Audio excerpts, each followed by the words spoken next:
시작하겠습니다. 오늘 간사님들까지 참석을 하니까 복닥복닥하고 마음이 든든합니다. 시작하겠습니다. 민주당이 30일 국회 본회의에서 검찰의 보안수사권 폐지를 처리하겠다고 밝혔습니다. 피해자 보호 수단을 확대하고 상호 견제를 강화하는 대안이라고 자평했습니다.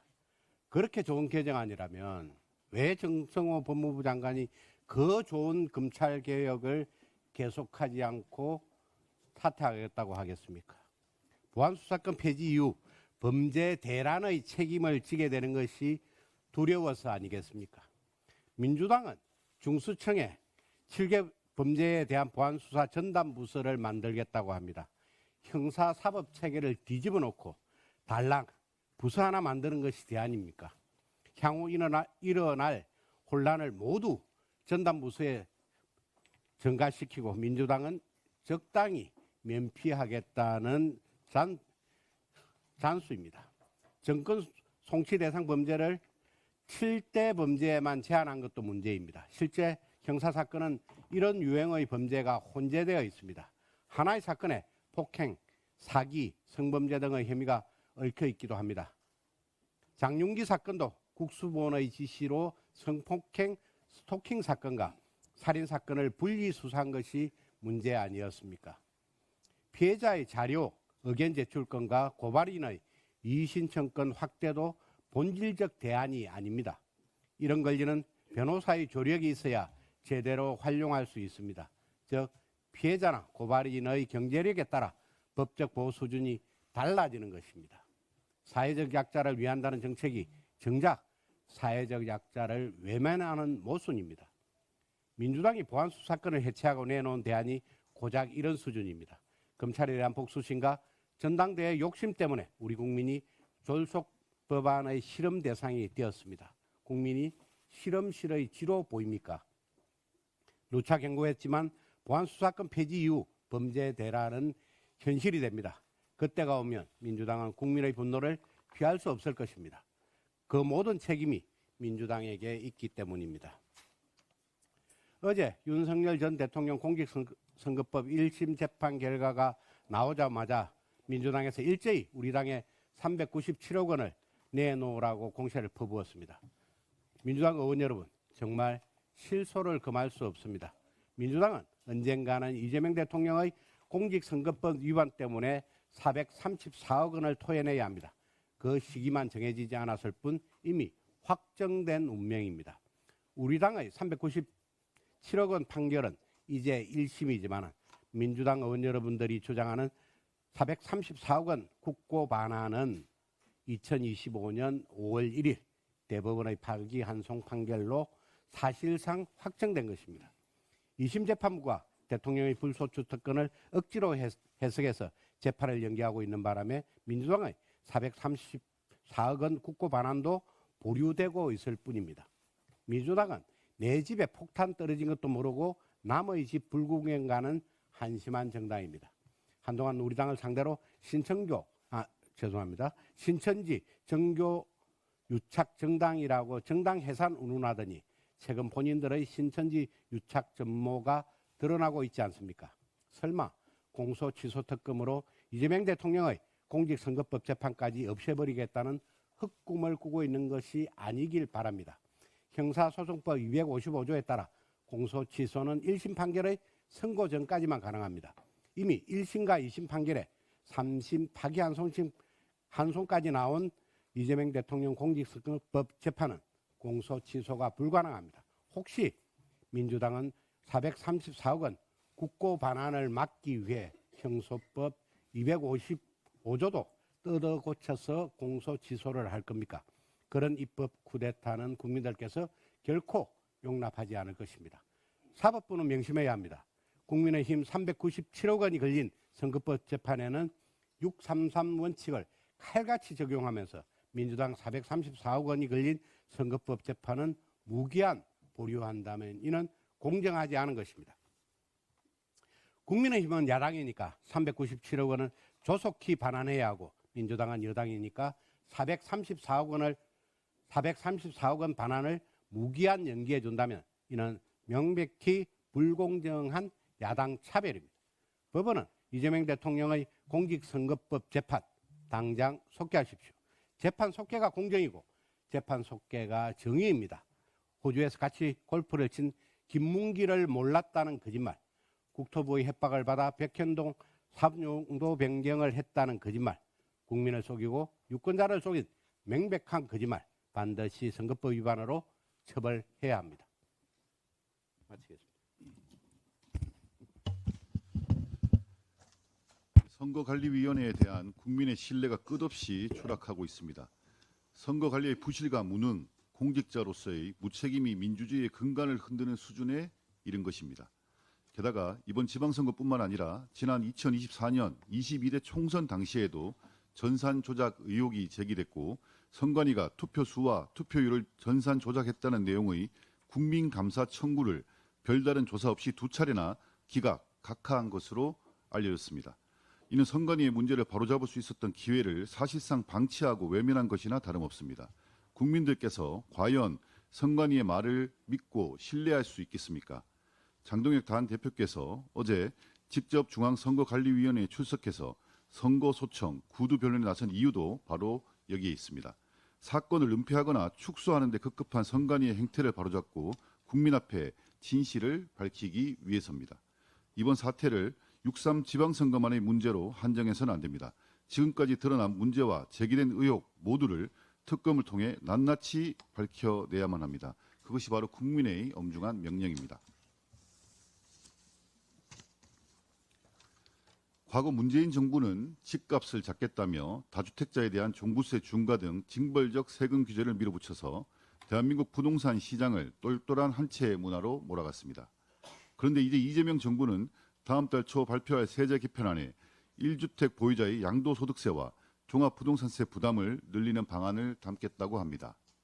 문재인 정부가 잘못된 정책으로 똘똘한 한 채를 만들어 놓더니 이번에 이재명 정부가 또 다른 세금 규제로 그 한 채마저 겨냥하겠다는 것입니까? 정책 실패에 대한 반성은커녕 또다시 세금으로 시장을 통제하려는 것은 과거의 실패를 새로운 실패로 덮는 것에 불과합니다. 민주당 정부가 가장 먼저 해야 할 일은 잘못된 부동산 정책으로 시장을 왜곡하고 집값 상승을 초래한 책임을 국민들께 인정하고 사과하는 것입니다.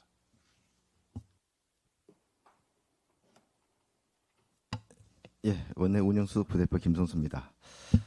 선관위의 참정권 침해 의혹이 끊임없이 이어지고 있습니다. 6.3 지방선거 당일 투표자 수를 선거관리 시스템 전산에 입력한 지 수정한 것이 56개 시군구에서 72건이나 되는 것으로 드러났습니다. 그중에는 투표자 수가 6,000명 넘게 늘어나거나 12시간이 지나서야 수정된 경우도 있었습니다. 수정 사유도 오기재, 기재 누락, 투표자 수 수정 등 구체적인 사유가 아닌 불분명한 사유들이 많았습니다. 심지어 투표자 수를 잘못 입력한 뒤에 인근 투표소 인원을 조정해 조직적으로 은폐하도록 중앙선관위 직원이 시도선관위 직원에게 조언한 정황까지 합수본 수사에서 포착되었다고 합니다.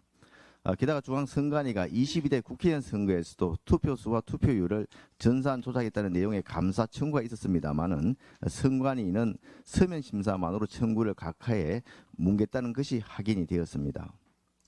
지역에 따라 특정 정당의 지지세가 크게 차이나는 경우가 많기 때문에 지역별 투표율 추계는 선거 당일 선거 전략의 중요한 자료가 되고 선거 결과에까지 영향을 미칠 가능성이 큽니다. 또한 잘못된 투표율 통계로 실제 투표율을 반영하지 못해 투표용지 부족 사태가 초래된 원인으로 작용했을 수도 있습니다. 선관위의 허위 입력과 조직적인 은폐 시도가 투표자 수에 국한된 것인지 과거 선거에도 비슷한 사례가 있었는지 허위 입력 등의 고의성이 있었는지 성역 없는 특검을 통해 낱낱이 밝혀서 국민적인 의혹을 조속히 해결해야 할 것입니다. 이재명 대통령이 지난 23일 부동산 정책 국민 토론회에서 보유세 강화는 대체로 동의하는 것, 선진국 수준이면 3배는 올려야 등의 발언을 쏟아내며 세금으로 주택 가격을 잡겠다는 의도를 노고라 했습니다. 결국 부동산 대토론회가 8월 초 세제 개편을 앞두고 100% 정세 명분 쌓기 대토론회라는 세간의 예측이 그대로 적중한 것입니다. 이재명 정부의 부동산 정책은 최근 주요 선진국들의 정책 방향과는 거꾸로 가고 있습니다. 지금 주요 선진국들은 규제가 아닌 주택 공급을 외치고 있습니다. 미국은 지난 11일 21세기 주택 공급 확대 방안이 시행됐고, 독일은 짓고 또 짓자를 외치고 있으며, 영국 또한 150만 호 신규 주택 건설 프로젝트를 추진하고 있습니다. 그런데 이재명 정부는 지난해 6월에는 대출 규제, 또 10월에는 12개 지역을 대상으로 3중 규제, 올해 4월에는 주담보 대출 한도 제한 등 각종 규제 대책만 줄줄이 내놓더니 이제는 1주택 보유자까지 악마화하고 세금으로 때려서 부동산 가격을 잡겠다고 합니다. 1주택자까지 징벌적으로 고액의 세금을 중과하고 39년 만에 양도세 공제도 폐지한다고 합니다. 실거주 요건도 강화한다고 하는데, 집값이 비싸서 전세를 끼고 사는 사람들, 또 직장, 자녀 교육 등으로 실거주를 불가피하게 못하는 사람들까지 투기꾼으로 몰아 세제 혜택을 축소하는 것도 큰 문제입니다. 올해 서울 아파트 입주 예정 물량은 1만 8천여 가구로 작년의 절반 수준에 불과합니다. 내년에는 올해보다 더 낮아져서 1만 6천 가구로 더 입주 물량이 줄어든다고 합니다. 그럼에도 불구하고 이재명 정부는 재건축, 재개발은 가구 수가 크게 안 는다, 수도권의 택지를 찾기 어렵다는 등 공급 대책은 나몰라라고 규제 대책들만 늘어놓고 있습니다. 그 결과 이재명 정부 출범 1년 만에 아파트값 상승률은 14.7%로 역대 최고치를 찍었습니다. 주택 소유의 세대 간 격차도 역대 최고치를 찍었는데, 2030 세대의 주택 소유 비율이 통계 집계 이래 처음으로 30% 아래인 28%까지 떨어진 반면에, 민주당의 주요 지지층인 50대 주택 보유율은 63.5%로 50대와 2030 세대의 주택 보유율 격차는 무려 35%나 벌어졌습니다. 수도권과 지방 간 부동산 시세 격차 또한 최악의 상황입니다. 부동산원의 전국 아파트 매매 가격 지수 변동률을 보면은 올해 서울의 매매가는 6.03%, 수도권은 3.85% 상승한 반면에 비수도권은 0.18% 상승에 불과합니다. 대부분의 지방 도시들은 역대 최대 미분양, 거래 절벽, 건설사 줄도산 등 심각한 위기에 빠져 있습니다. 이재명 정부의 부동산 정책에 대한 긍정 비율은 지난 3월 51%에서 7월에는 26%로 무려 25%가 빠졌습니다. 이재명 정부와 민주당은 이제라도 부동산 정책 실패를 국민께 사죄하고 1주택자까지 투기꾼으로 몰면서 청년 세대는 내 집 마련의 꿈을 포기하게 만드는 잘못된 부동산 대책을 조속히 바로잡기 바랍니다. 이상입니다. 원내정책수석 김미애입니다. 민주당의 보안수사권 폐지 강행 처리 추진에 대해서 추가로 말씀드리겠습니다. 정성호 법무부 장관은 장관직에서 물러나는 것으로 모든 책임이 끝나는 것이 아닙니다. 끝내 민주당이 검사의 보안수사권 폐지 법안을 강행 처리한다면 이재명 대통령께 법률안 거부권 행사를 건의하십시오. 그것이 법무행정을 총괄하는 장관으로서 국민에 대한 마지막 책임이며 책임 있는 공직자의 자세입니다. 법무부 장관은 대통령의 맹목적인 부하가 아닙니다. 대통령이 잘못된 길로 가지 않도록 법과 원칙에 따라 의견을 제시하고 국민의 안전과 법치를 지키는 참모가 되어야 합니다. 지금 현장은 어떻습니까? 경찰의 부실 수사, 사건 은폐, 수사 지연으로 인한 국민적 불신과 불안이 극에 달해 있습니다. 경찰, 검사, 상호 협력하고 보완하는 견제 장치는 반드시 국민을 위해 필요한 겁니다. 이러한 상황에서 최소한의 안전장치인 보안수사권마저 빼앗는 것은 국민을 범죄 위험 속에 방치하겠다는 선언일 뿐입니다. 더불어민주당에 공개적으로 제안합니다. 보안수사권 폐지에 대해 양당 지도부가 참여하는 생중계 공개 토론회 개최를 제안합니다. 법무부 장관과 검찰총장 직무대행도 함께 배석하여 보안수사권 폐지가 갖고 올 폐해와 문제점을 국민 앞에서 허심탄회하게 가려봅시다. 국민의 생명과 안전이 걸린 엄중한 사안인 만큼 민주당이 진정 국민을 위한다면 이 당당한 검증의 장을 마다할 이유가 없을 것입니다. 비겁하게 입법 독주를 강행하지 말고 국민 앞에 먼저 당당히 토론에 응하십시오.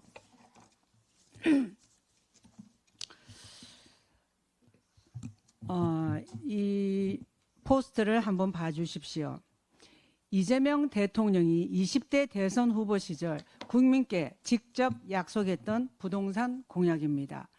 부동산 세금 확 줄이겠습니다. 재건축, 재개발 신속히 추진하겠습니다. 대출 규제 완화하겠습니다. 그런데 지금 어떻습니까? 세금은 올리겠다고 하고 재건축, 재개발은 뒷전이며 대출 규제는 역대 최고 수준으로 강화했습니다. 당시 후보 시절 공약과 지금의 정책이 정반대로 가고 있습니다. 이재명 대통령께 강력히 촉구합니다. 문재인 정부 부동산 정책이 왜 실패했는지 다시 돌아보십시오. 징벌적 세금과 억압적 규제로는 집값을 못 잡고 오히려 집값을 폭등시키고 시장만 고사시킨다는 사실, 우리 국민은 뼈아프게 경험했습니다. 도대체 그때와 지금 달라진 것이 무엇입니까? 대통령 스스로도 최근 아파트 거래 과정에서 정상적인 거래가 쉽지 않자 더불어민주당이라는 말까지 나오는 현실을 직접 겪지 않았습니까? 청년과 신혼부부, 무주택 실수요자들이 원하는 것은 더불어민주당이 필요한 나라가 아닙니다. 누구나 정상적인 대출을 받아 마음 놓고 집을 사고 팔고 이사할 수 있는 상식적인 대한민국입니다. 더 이상 문재인 정부의 부동산 정책 실패를 반복하지 말고 그때 국민께 약속했던 그 당시 그 마음, 반면교사의 마음, 그 공약으로 돌아가시길 요청드립니다.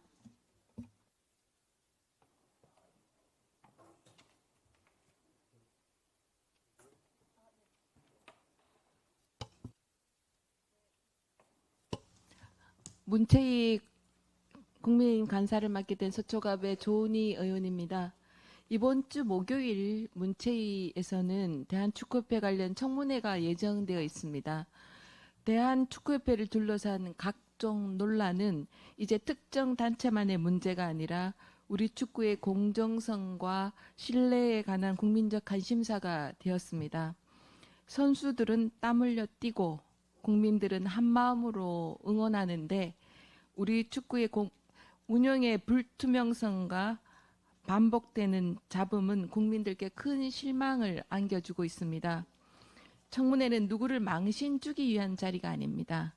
사실관계를 명확히 밝히고 잘못된 관행과 구조적 문제가 있다면 바로잡아 대한민국 축구가 다시 국민들의 신뢰를 회복하는 계기를 만들어야 합니다. 그런데 증인과 참석인으로 채택된, 참고인으로 채택된 여러분들이 무더기로 개인 사유, 개인 일정을 이유로 불출석 사유서를 내거나 불출석 의사를 밝히고 있습니다. 나오셔야 됩니다. 나오셔서 우리 국민들과 함께 대한민국 축구가 공정과 상식을 바로 세우는데 함께 해주셔야 합니다. 카르텔과 특권, 불투명한 의사결정이 더 이상 반복되지 않도록 국민의힘은 제도 개선에도 최선을 다하도록 하겠습니다. 덧붙여 한 말씀 더 드리겠습니다. 어제 국민의힘 윤리위원회가 권영진 의원에 대한 징계 절차를 시작했다는 소식을 들었습니다. 권영진 의원이 원내대표실에서 보인 언행은 분명 잘못이었습니다. 권 의원 역시 자신의 잘못을 인정하고 반성하고 동료 의원들과 당원, 국민들께 진심으로 사과했습니다. 앞으로 10번이라도 더 사과하겠다고 합니다. 어제는 다시 원내대표를 직접 찾아 사과의 뜻을 전했고 원내대표께서도 그 마음을 받아주신 것으로 알고 있습니다. 징계가 목적이 되어서는 안 됩니다. 잘못했으니까 아무리 사과해도 너를 쫓아내겠다. 스스로 나가라. 안 그러면 제명하겠다. 이것이 우리 당의 본 뜻은 아니라고 생각합니다. 잘못에는 책임이 따르되 진심 어린 반성과 사과를 할 때는 다시 함께 갈 수 있는 기회를 줘야 된다고 생각합니다. 우리 국민의 힘이 그 길을 열어서 모두가 함께 가는 길을 새로 만들어야 한다고 생각합니다. 우리 당이 원칙은 지키되 포용의 정신을 잃지 않는 정당, 마음의 문을 열고 함께 미래로 나아가는 책임 있는 정당이 되기를 간절히 소망합니다. 이상입니다. 네, 농해수위 간사에 내정된 김성교 의원입니다. 이재명 정부는 농지 투기를 근절하고 비농민의 불법 농지 소유를 바로잡겠다며 전국의 농지 전수 조사를 강행하고 있습니다. 그러나 지금 농촌에서는 투기꾼이 아니라 애꿎은 농민의 피해를 입고 있습니다. 가장 심각한 문제는 농지 거래가 사실상 멈춰섰다는 점입니다. 농가 인구 중 65세 이상 고령층이 사상 처음으로 절반을 넘어선 가운데 농촌 고령화를 팔려는 농지는 넘쳐나는데 사려는 사람은 부족한 상황에서 전수조사까지 겹치면 거래는 끊기고 농지 가격은 하락하고 있습니다. 농지는 농민의 유일한 자산입니다. 노후를 위한 마지막 재산이고 영농자금을 마련하는 담보입니다. 그러나 정부 정책으로 농지 가치가 떨어지면서 땅을 팔아 생계를 이어가려던 농민도, 담보대출로 농사를 준비하던 농민도 모두 어려움에 내몰리고 있습니다. 실제 농사를 짓는 임차농의 불안도 커지고 있습니다. 조사 이후 지주들의 자경으로 돌아서면 성실하게 농사짓던 임차농이 하루아침에 농지를 잃을 수 있다는 우려가 커지고 있습니다. 불법을 바로잡겠다며 정작 농사짓는 사람을 농지 밖으로 밀어내는 정책은 목적과 수단이 뒤바뀐 것입니다. 농지시장 경색은 지역 농축협의 담보가치 하락과 농업, 금융 위축으로 이어져 농촌경제 전체를 흔들릴 수 있습니다. 30년 넘게 제자리 걸음을 하는 농업소득도 버거운데 정부가 이제는 농민의 자산, 가치마저 흔들고 있다는 비판이 쇄도합니다. 경자 유전의 가치는 지켜야 합니다. 그러나 정책은 소유보다 이용에 방점을 둬야 합니다. 현실과 동떨어진 단속 위주의 전수조사로는 투기는 못 잡고 농민만 옥죄한다는 비판을 피할 수 없습니다. 정부는 보여주시기 속도전을 멈추고 농민의 삶과 농촌 경제를 지키는 현실적인 농지 정책으로 전환할 것을 강력히 촉구합니다. 이상입니다. 정무위 간사를 맡게 된 경남 거제 서일준 의원입니다.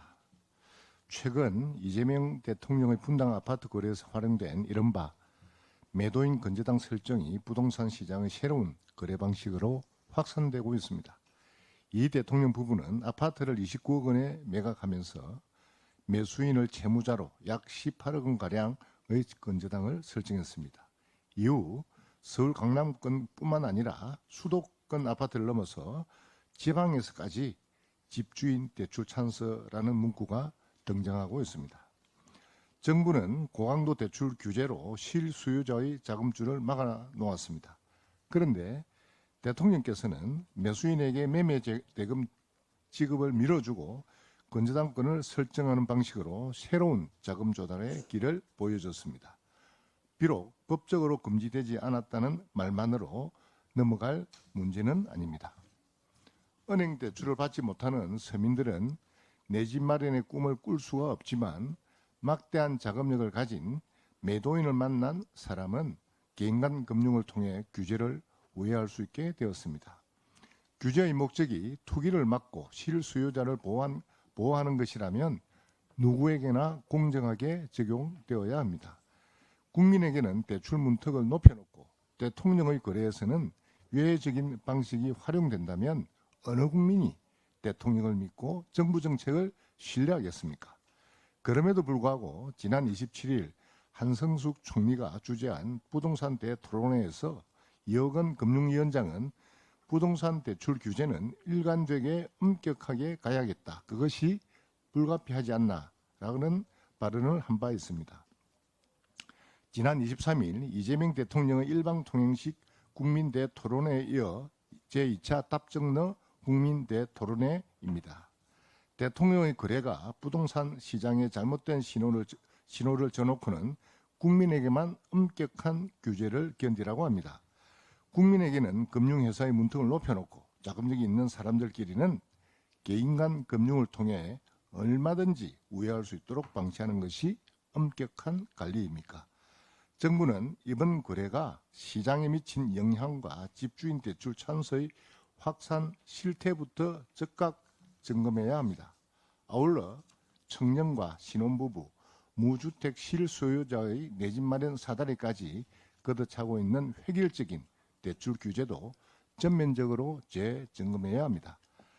부동산 투기는 막으면서 실수요자에게는 합리적인 금융의 길을 열어주는 것이 올바른 정책입니다. 국민에게 엄격한 원칙을 요구하려면 대통령과 정부부터 같은 원칙을 지켜야 합니다. 저희는 국민이 납득할 수 있는 공정한 금융 질서와 실수요자를 보호하는 부동산 금융 정책을 만드는 데 국민 여러분과 함께 책임을 다하겠습니다. 감사합니다.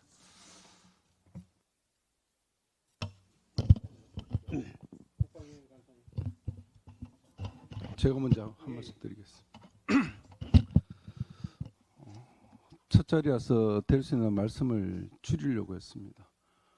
탈도 많고 말도 많았고 떠밀려서 정보의 간사를 맡긴 대구 달서갑에 유용합니다. 안보 공백에 대해서는 뭐 야당이지만 여야가 상관없다고 생각하고 있고, 또 정보위에 나왔던 여러 의견들이 지도부에 그동안 잘 소통되지 않았다는 아쉬움도 전달받았습니다. 앞으로 그런 일이 없도록 하겠습니다. 다만 오늘 의제와 상관없는 얘기가 있어서 제가 한 말씀 드리겠습니다. 어떤 정당이든 어떤 국가든 그 정당과 국가를 표상하는 표추가 있습니다. 그게 당기고 국기입니다. 그 대표자가 있습니다. 대통령의 국왕이고 당대표가 원내대표입니다. 우리가 흔히 말하는 권위주의를 탈피해야 되는 건 맞습니다. 권위가 무너지면 조직이 무너지는 것입니다. 역사를 되돌아보면 외침으로 나라가 무너진 것보다 내분으로 나라가 무너진 것이 훨씬 더 강했습니다. 이까지 정보의 간사가 뭐라고? 저는 관용과 절제가 민주공화정의 두 요체라고 배웠고 그렇게 실천하려고 노력하는 사람입니다. 하지만 인내할 수 있는 임계점이 있는 것입니다. 폭력이 용인되고 그것이 유야무야되고 그렇게 되면 앞으로 똑같은 일이 반복될 것입니다. 이 국회가 흔히 민의의 전당이라고 얘기하지 않습니까? 이런 민의의 전당에서 자기 소속 정당의 원내대표에게 폭력을 행사한 것을 그냥 관용으로 동지니까 저는 절대 있어서는 안 된다고 봅니다. 둥지가 깨지면 그 안에 알이 다 깨지는 법입니다. 둥지 안에 알이 썩어버리면 남은 성한 알도 저는 썩는다고 봅니다. 개인적인 의리, 저는 같은 지역구 안에 있습니다. 우리가 흔히 우리의 상대방들에게 선택적 정의라고 조롱하고 있습니다. 그 길을 우리가 담는다면 앞으로 우리는 어떤 일이 있어도 그들에게 이러한 얘기를 할 수 없을 것입니다. 이번 사태는 그냥 관용으로 넘어가야 되고 동지니까 감싸줘야 되고 이런 정당은 저는 존재할 수 없다고 봅니다. 단호히 책임을 물어야 되고 그 책임은 엄격해야 됩니다. 그게 무너지면 저는 정당이 존속할 수 없다고 그렇게 생각하고 있습니다. 말이 거칠어서 죄송합니다. 제가 잠깐 말씀을 드리겠습니다. 우리 의원님들도 당헌 당규 공부 좀 하셔야 됩니다. 우리 당헌 67조가 원내대책위원회의 관련 규정입니다. 원내대책 그 1항이 국회 활동에 관한 당의 주요 대책을 협의 조정하기 위해서 원내대책 회의를 둔다라고 규정하고 있습니다. 제가 조원희 의원님 끝나고 나서 말씀을 드리려 하다가 또 제가 비공개 회의 때 말씀을 드려야지 하고 말을 안 했습니다만 어찌됐든 오늘 첫 번째 간사님들이 선임되고 나서 첫 번째 원내대책 회의입니다. 앞으로 원내대책 회의가 당헌에 따라 운영될 수 있도록 해주시기를 당부드립니다. 정치인들이 정치적 견해를 얼마든지 표출할 수는 있습니다. 그거는 SNS 활동을 통해서라든지 기자회견을 통해서 또 우리 의원들의 의견을 수렴할 필요가 있다라고 생각한다면 비공개회에서도 얼마든지 할 수 있는 것이니까 앞으로 우리 간사님들이나 부대표님들께서 그런 문제에 대해서 당내 의견 수렴이 필요하다고 생각을 하시면 비공개 회의 때 해주시고 공개 회의에서의 원내대책 회의에서의 발언은 당헌에 따라 해주시기를 당부드립니다. 자, 우리 법사위 간사님, 국방위 간사님, 복지위 간사님 그럼 먼저.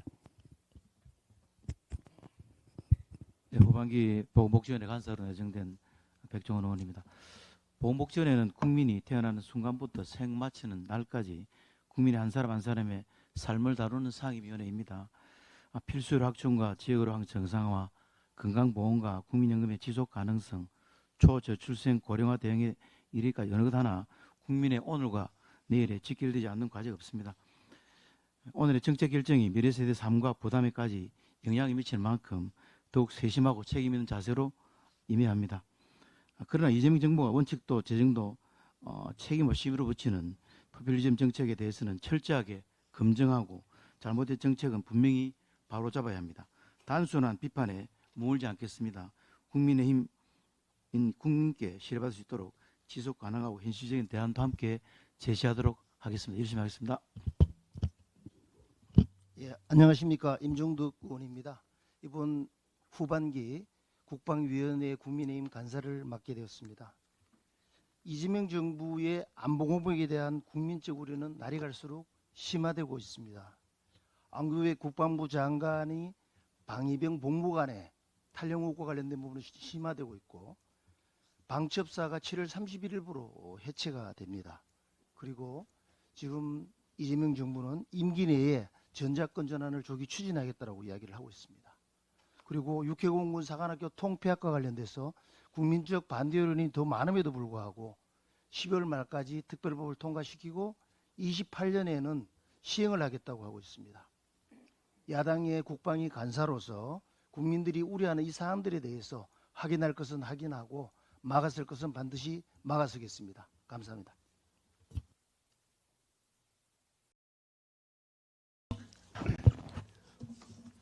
법사위 간사 박형수 의원입니다. 저도 보안수사권 폐지에 대해서 한 말씀 드리겠습니다. 민주당이 기어이 검사의 보안수사권을 전면 폐지하는 형사소송법 개정안을 당론으로 추인하고 이번 주 법사위를 거쳐 30일 본회의에서 처리하겠다고 공언하고 있습니다. 저는 오늘 이 자리에서 다시 한번 민주당의 입법 폭주에 대해 강력히 경고하면서 그 부당성에 대하여 몇 가지 지적을 하고자 합니다. 첫 번째, 보안수사권을 폐지하는 것은 검찰의 인권보장적 기능을 없애는 것입니다. 재판을 3심까지 할 수 있듯이 경찰의 1차 수사에 대하여 억울하거나 불만이 있을 경우에 다시 한번 걸러줄 수 있는 것이 바로 검찰의 보안수사입니다. 보안수사권은 검찰의 권한이라기보다는 실체적 진실을 발견하고 피해자와 피의자의 인권을 지키기 위한 검찰의 책무입니다. 따라서 이를 폐지하는 것은 국민의 인권 보호에 있어서 후퇴를 의미하는 것입니다. 둘째, 민주당은 국민의 인권 보장에 있어서 이토록 중요한 제도를 일방적으로 밀어붙이고 있습니다. 민주당은 지난 6월 30일 자당 몫의 11개 상임위원장을 단독 선출했고 야당 위원들이 정해지지도 않은 상태에서 7월 2일 법사위를 단독으로 가동했습니다. 그 뒤로 우리 당 몫의 상임위원장이 본회의에서 선출되고 정식으로 원구성이 된 7월 23일 이전까지 민주당은 총 5차례나 법사위 1소위를 가동했습니다. 어제 법사위 전체 회의가 열려 우리 국민의힘 의원들이 비로소 참석하였습니다만 보안수사 폐지 법안 심의는 민주당 단독으로 이미 끝내놓다시피 한 상황입니다. 오늘도 일방적으로 법사위 일소위를 10시에 개최한다고 합니다. 이것은 심의가 아니라 통보이고 제1야당 위원들에게 거수기가 되라는 것입니다.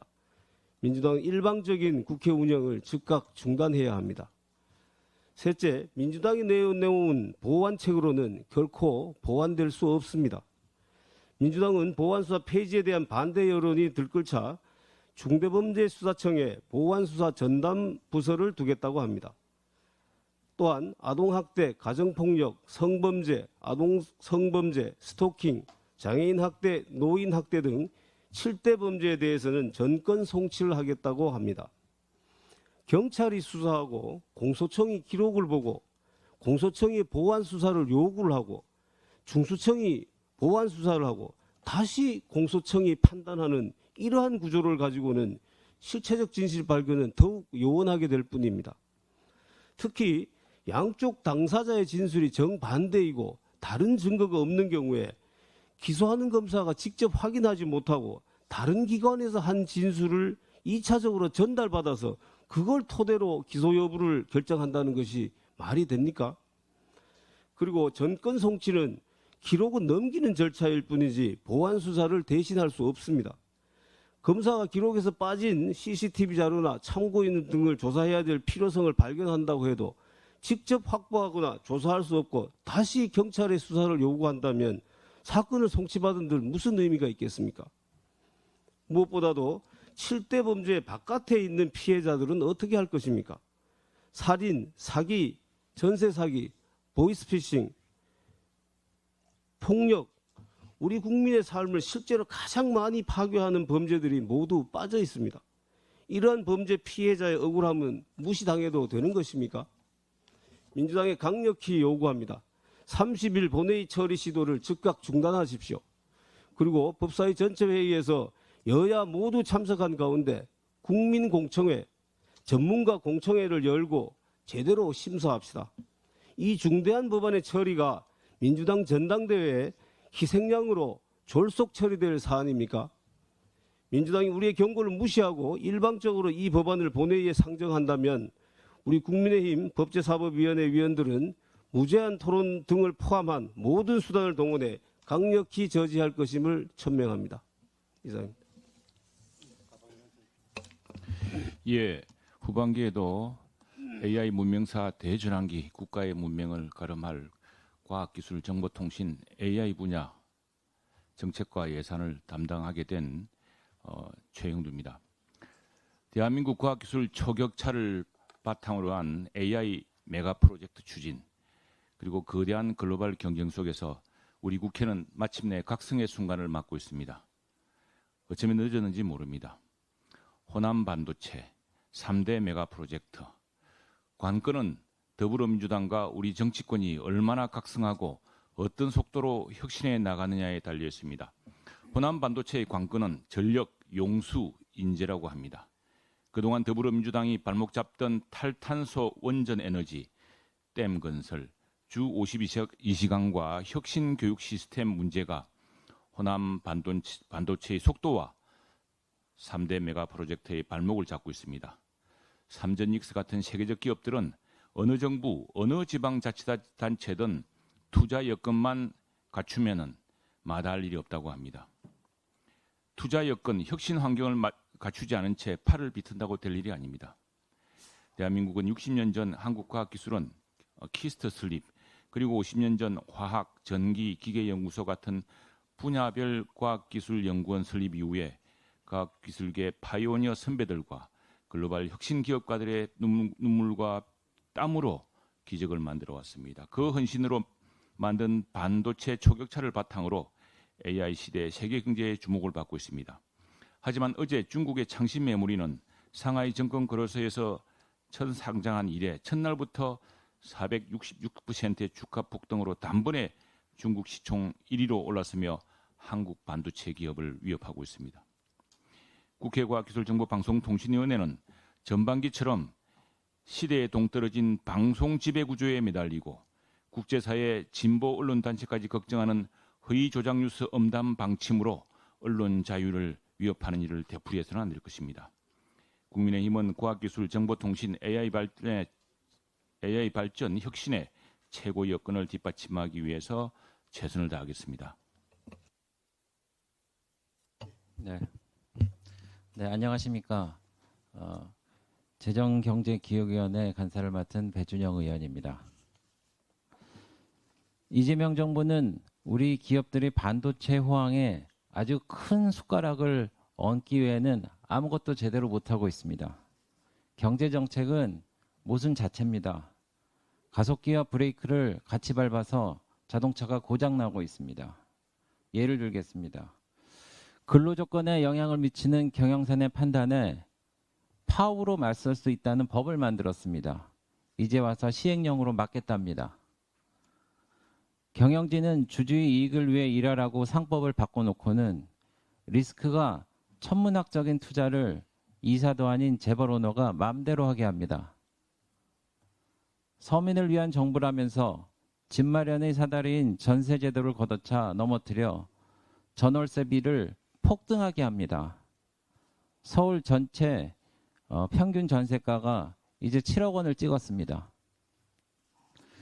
진보 정권들은 다 잘못된 부동산 정책으로 폭망했습니다. 그런데 이번 정부는 독단적으로 결정했다는 부담을 지기 싫어서 그런지 갑자기 토론회가 풍년입니다. 정책에 자신감이 없다는 얘기입니다. 대통령은 헬기를 타고 수도권에서 택지를 찾겠다고 하고 국토부 장관이 그린벨트 해제 운운하는 것도 그만큼 무대책이라는 것을 반증하는 것입니다. 올 1월부터 5월까지 작년 동기 대비 주택 준공은 47%, 아파트 준공은 50% 감소했습니다. 어제도 국무총리가 대통령과 부총리에 이어 세금을 올리기 위한 증세 출정식을 벌였는데 마치 판결문을 인쇄한 후에 변론을 듣는 인민재판과 같았습니다. 왜 이런 토론회로 세금을 낭비합니까? 내일 후반기 재경이 여야 첫 회의가 있습니다. 가장 심각한 것은 나라가 부자가 되는데 사람들은 가난해지는 모순입니다. 저희가 파헤치고 바로잡기 시작하겠습니다.